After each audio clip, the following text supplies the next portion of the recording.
सभी नाजरीन को साहिल राज का प्यार भरा आदाब। हमारे इस प्रोग्राम में नाजरीन हम बात करेंगे आपकी और आपकी सेहत की, क्योंकि हम फिक्रमंद हैं आपके सेहत के। और वैसे भी हमारे बड़े बुजुर्गों ने कहा है कि भाई अगर आपके पास दौलत ना रहे तो कोई बात नहीं, लेकिन आपके पास अच्छी सेहत ना हो तो ये ज़रूर सोचने की बात है। वैसे भी एक खुशनुमा ज़िंदगी के लिए ज़रूरी है अच्छी सेहत का होना भाई, इसीलिए तो कहा है। पुराने वक्त में जब इंसान बीमार हो जाया करता था तो वो कुदरत की दी हुई नेमतों से उसका इलाज किया करता था। उस वक्त वैद्य हकीम हुआ करते थे जो कुदरती अशियों से उनका इलाज किया करते थे। ये कुदरती अशियाँ आज भी इस्तेमाल की जाती हैं। दोस्तों, जिस तरीका इलाज के बारे में हम आपको बताने जा रहे हैं उसका नाम है आयुर्वेदिक थेरेपी। तो ज़्यादा जानकारी के लिए चलते हैं अपने आलिमों के पास।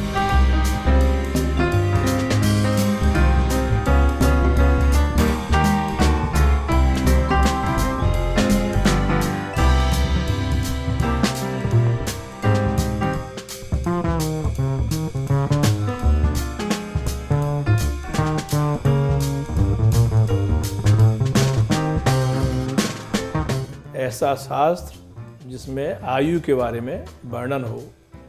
आयु मतलब आयु जो हमारी है जन्म से लेकर मृत्यु तक का जो समय है वो आयु कहलाता है। और ऐसा विज्ञान जिसमें आयु को कैसे हम बचा के संभाल के रखें, या कोई दुख तकलीफ हो जाए तो उसको उपचार के क्या तरीके हैं उसका ज्ञान, और रोगी को किसी प्रकार की दुख तकलीफ या व्याधि न हो उसके बचाव के जो उपाय या नियम या औषधियाँ जिस शास्त्र में वर्णित हैं उसी को हम एक लेमन की भाषा में कहें वो आयुर्वेद है। ऐसे एक डेफिनेशन दी है उसकी, हिता हितम दुखम सुखम आयुष तस्य हिता हितम आयुर्वेद से मानम च यत् तत्रोक्तम आयुर्वेद से उच्यते। मतलब जो हितकर आयु है, हितकर मतलब सोशल लाइफ, और दुख या सुख मतलब पर्सनल हेल्थ। सोशल हेल्थ और पर्सनल हेल्थ का वर्णन और उसका क्वांटम, उसकी क्वालिटी कैसी रहेगी ऐसा, और जिसका मान बता देगा। एज जैसे मतलब उसमें डिफाइन किया कि ये आदमी अगर ऐसे कॉन्स्टिट्यूशन के साथ पैदा हुआ या इस टाइप का ये पर्सनैलिटी के साथ पैदा हुआ, उसके कुछ साइन सिम्टम दिए हुए हैं आयुर्वेद के अनुसार। तो उसमें से किस प्रकृति वाला कितने साल जिएगा, उसको क्या क्या बीमारियाँ हो सकती हैं ऐसा है, और कैसा उसका सोशल लाइफ रहेगा।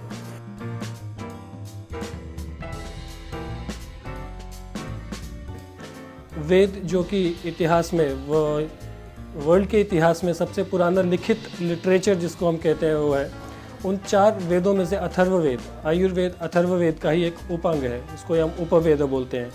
सो आयुर्वेदा में सबसे पुरानी बुक चरक संहिता जिसको कि अग्निवेश ने लिखा था। It has been said that करीब 2000 BC पहले लिखी गई थी ये किताब। और उसके बाद सुश्रुता है, वाग्भट का कुछ काम है आयुर्वेद में। उसके बाद उसके परवर्ती जितने भी आचार्य आते हैं कि उन्होंने अपना अपना कंट्रीब्यूशन दिया है आयुर्वेद का। ये लगभग जो लिखा हुआ है वो 5000 साल पुराना है, लेकिन उससे पहले इसकी प्रैक्टिस होती रही है पहले, ऐसा वर्णन मिलता है। जब सृष्टि की उत्पत्ति हुई तभी से रोगों की उत्पत्ति भी साथ साथ में होती गई। तो रोगों की उत्पत्ति से कैसे बचाव किया जाए या शरीर को कैसे स्वस्थ रखा जाए, इसकी जो ज्ञान था ऋषि मुनियों ने अपने पास रखा। और साथ में जो है भगवान धन्वंतरी ही इस सृष्टि में आयुर्वेद का पूरा ज्ञान लेके अवतरित हुए। तो नाज़रीन, अब तक तो आप ये जान चुके होंगे कि ये तरीका इलाज है क्या। चलिए अब ये भी जान लेते हैं कि ये बीमारियों पर कितना कारगर साबित हुआ है।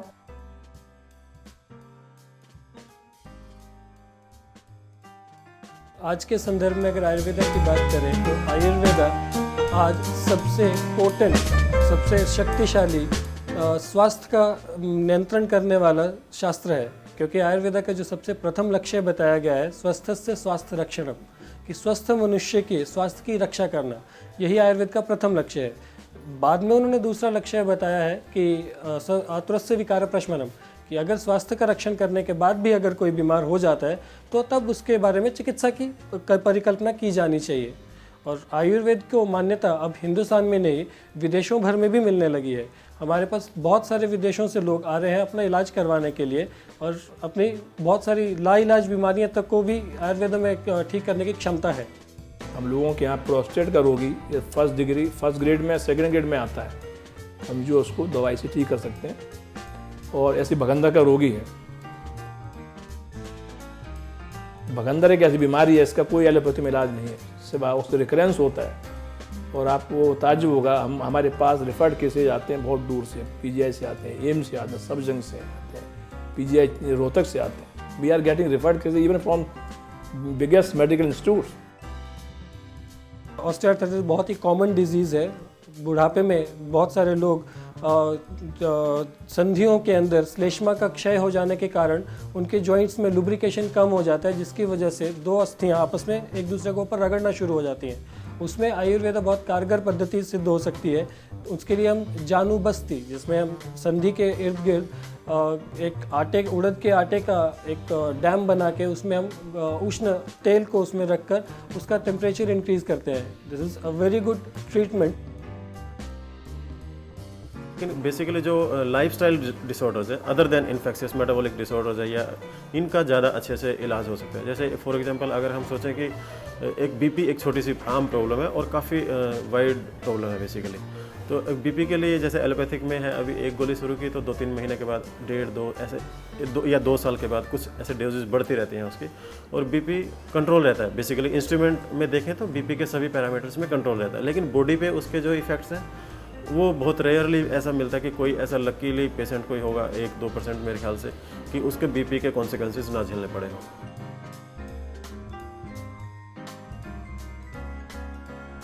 आयुर्वेदा में स्ट्रेस के लिए बहुत अच्छा इलाज है। हम शिरोधारा एक पद्धति है, शिरोधारा एक चिकित्सा पद्धति है। रोगी को एक बिस्तर के ऊपर लिटा के उसके मस्तिष्क के ऊपर गर्म या गुनगुने तेल की एक धारा उसके मस्तिष्क के ऊपर लगाई जाती है। बहुत अच्छा है, जो ब्रेन को रिजुविनेट करता है, रसायन करता है, आपका दिमाग में जितना भी स्ट्रेस होता है उसको रिमूव करता है और आपको एक अच्छी नई। नाजरीन, हमारा मकसद इस प्रोग्राम के जरिए था आप लोगों को तरह तरह की थेरेपी से रूबरू कराना, और उम्मीद करते हैं कि हम अपनी इस छोटी सी कोशिश में ज़रूर कामयाब रहे होंगे और आप सभी ने बहुत फ़ायदा उठाया होगा, और आगे भी हम ये सिलसिला जारी रखेंगे। तब तक रहिए खुश और रहिए सेहतमंद, और अपने दोस्त और अपने होस्ट साहिल राज को दीजिए इजाज़त। खुदा हाफिज़।